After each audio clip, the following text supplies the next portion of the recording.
Hello guys, welcome to our channel. Today I am going to show you how to turn off restricted mode on YouTube. Okay, so let's get started. Then first of all click on YouTube app. Okay, tap on profile icon. Click on settings. After that tap on general. Okay, then this option is restricted mode off.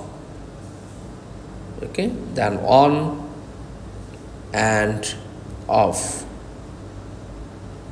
That's all.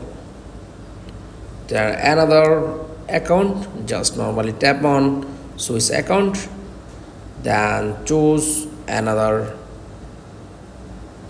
account, just click, tap on profile, click on settings, then same way, then general, then restricted mode off, then on, then tap on, then off. That's all. Thanks for watching.